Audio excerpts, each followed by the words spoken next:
Bismillahirrahmanirrahim. Assalamualaikum warahmatullahi wabarakatuh. Kali ini saya Ilham Mulyantara, kelompok dari membuat video di mata kuliah statistik, akan menjelaskan tentang IDE ya. Pada presentasi kali ini kita akan membahas exploratory data analysis atau IDE.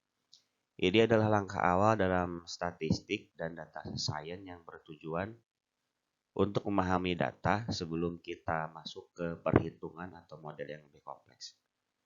Fokus kita adalah bagaimana teknik kuantitatif dan grafis digunakan untuk menguji asumsi data.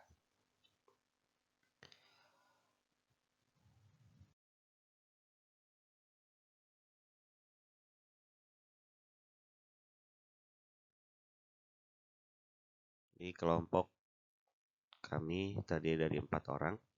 Saya Ilham Mulyantara, Mas Ripan, kemudian Mas Firman, dan Mas Trianto. Dengan dosen Ibu Septia Ayu Pratiwi. Slide pertama adalah pendahuluan apa itu IDE. IDE ini bisa dianggap sebagai proses mengenal data ya. Kita belum menghitung ke rumus-rumus yang berat, tapi kita ingin tahu dulu datanya seperti apa, sebarannya bagaimana, dan apakah ada nilai yang janggal. Ini jadi tahap awal dalam analisis data. Kemudian memahami karakteristik dan struktur data. Kemudian untuk mengidentifikasi pola, tren, dan anomali pada data. Dan dilakukan sebelum analisis lanjutan. Di dalam statistik, ini tahap yang penting agar kita tidak salah memahami karakter data sejak awal. Kemudian manfaatnya adalah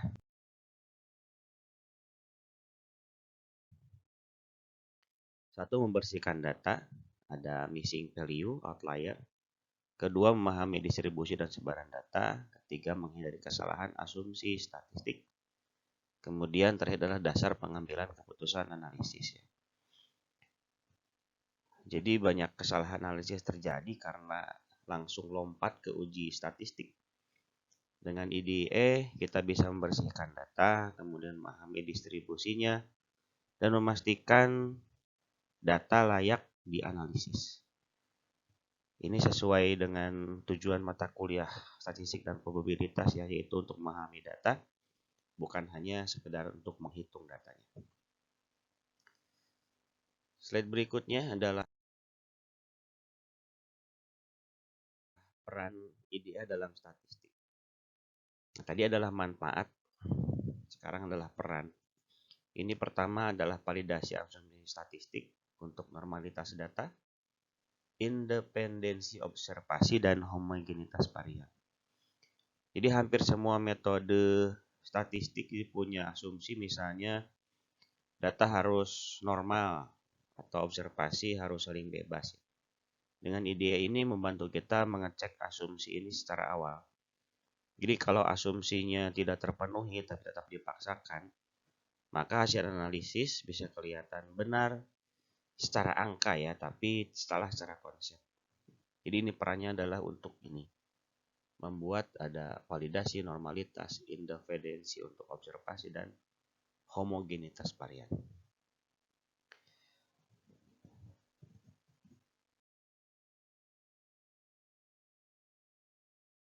Nah, kemudian ini adalah teknik kuantitatif interval estimasi. Dalam probabilitas kita jarang menyebut satu angka pasti ya, jadi kemungkinan-kemungkinan itu diberikan dalam interval estimasi yang diberi rentang dalam nilai yang masuk akal. Dalam IDA ini membantu kita melihat apakah nilai rata-rata data masih wajar atau justru terlalu ekstrim. Jadi ada estimasi parameter populasi yang disebut misalnya ini populasi ya, confidence interval atau CI 95%. Untuk menunjukkan tentang nilai yang wajar dan menggambarkan ketidakpastian data.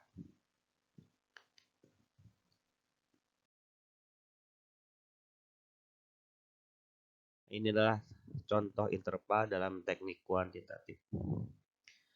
Misalnya ini rata-rata ujian mahasiswa dengan confidence intervalnya 95%, ini berada di antara 68 sampai 75 nilainya. Jika hasil perhitungan berada jauh di luar rentang ini, maka ini menjadi tanda awal bahwa ada sesuatu yang perlu dicek pada data. Jadi wajar tidak di datanya. Kemudian ada nilai ekstrim gak yang terdapat pada interval itu. Nah, setelah datanya dibersihkan ya, tidak ada nilai yang mencurigakan, kemudian dalam teknik kuantitatif ini dilakukan pengujian hipotesis. Pengujian hipotesis awal ini dalam IDEA sifatnya masih eksploratif ya, jadi digunakan secara eksploratif. Kita belum bisa mengambil kesimpulan akhir, tapi hanya melihat dari indikasi awal. P-value bisa kecil di tahap ini bisa menjadi sinyal ya bahwa asumsi tertentu mungkin tidak terpenuhi. Ya, sesuai dengan rumus-rumus yang dipelajari di nanti yang telah dipelajari ya, ada p-value dan lain-lain. Ini ada t-test untuk data numerik, kemudian ada chi-square untuk data kategorik ya. Tapi ini bukan kesimpulan interpretasi final.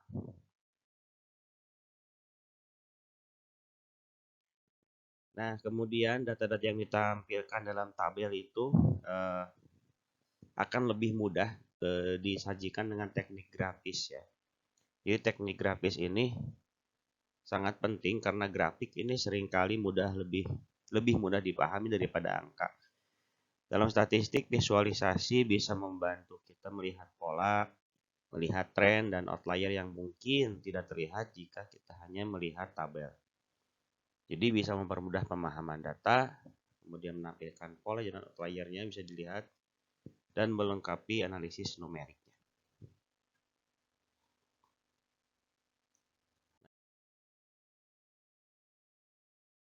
Nah, ini adalah contoh-contoh dari grafik yang dibuat ya. Tabel yang dibuat, ini pertama adalah stem and leaf plot ya. Ini menampilkan distribusi data mentah ya. Ini ada X dan Y. Nilai aslinya dipertahankan dan melihat squeeze dan gap data ya. Stem and leaf plot ini biasanya dikenalkan pada statistik dasar. Tekniknya sederhana tapi efektif untuk melihat distribusi data sambil tetap mempertahankan nilai aslinya. Ini adalah contoh gambarnya. Bisa dilihat ya, masih sederhana. Kemudian yang kedua adalah menggunakan scatter plot.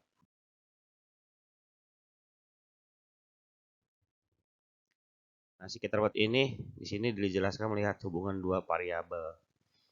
Jadi ini digunakan untuk melihat hubungan antara dua variabel. Ini X-nya, kemudian Y-nya, kemudian ada titik-titik biru di sini. Misalnya hubungan antara waktu belajar ya dan nilai ujian. Nilai ujian, waktu belajar. Dari grafik ini kita bisa melihat apakah hubungan tersebut linear, acak, atau memiliki outlier. Ini scatter plot. Selanjutnya adalah box plot. Nah, box plot ini adalah ringkasan statistik data. Terdapat median dan kuartil, perbandingan antar kelompok, dan deteksi outlier. Ini merangkum data dalam bentuk median, kuartil, dan outlier. Grafik ini sangat berguna untuk membandingkan beberapa kelompok data ya, misalnya nilai beberapa kelas atau angkatan. Kalau tadi dari dua ya, misalkan antara waktu belajar dan nilai ujian di scatter plot, kalau box plot ini membandingkan beberapa kelompok data. Jadi lebih ke atasnya lagi. Kemudian yang sering kita lihat mungkin adalah histogram ya. Histogram ini membantu kita melihat bentuk distribusi data. Dari sini kita bisa memperkirakan apakah kita mendeteksi mendekati distribusi normal miring ke kanan atau miring ke kiri gitu ya, sesuai pembahasan distribusi peluang. Kemudian ada double Q plot ya, QQ plot.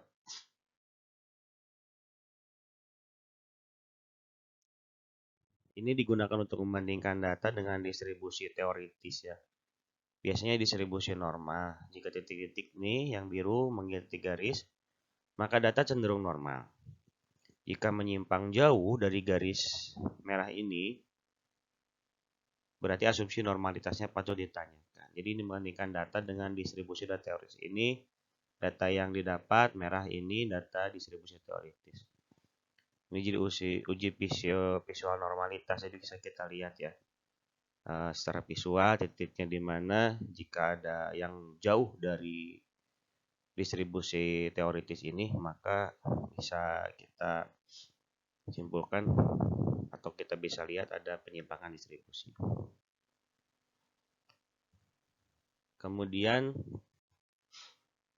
ada autocorrelation plot. Autocorrelation plot digunakan pada data runtun waktu ya. Runtun waktu, grafik ini menunjukkan apakah data pada satu waktu dipengaruhi oleh waktu sebelumnya, yang berarti asumsi independensi tidak terpenuhi. Digunakan untuk data time series ini melihat ketergantungan antara waktu, jadi dibandingkan dengan waktu sebelumnya dengan waktu yang sekarang dan menguji asumsi independensi. Namanya autocorrelation plot.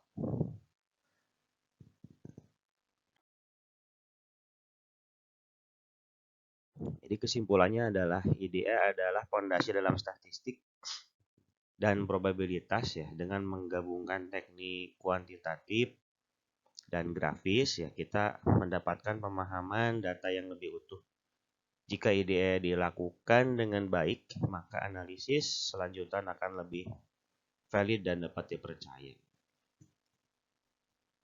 Begitu kesimpulan yang saya bisa simpulkan dari fungsi dari IDE ini ya. Jadi diwajib sebelum modeling untuk melakukan analisis data.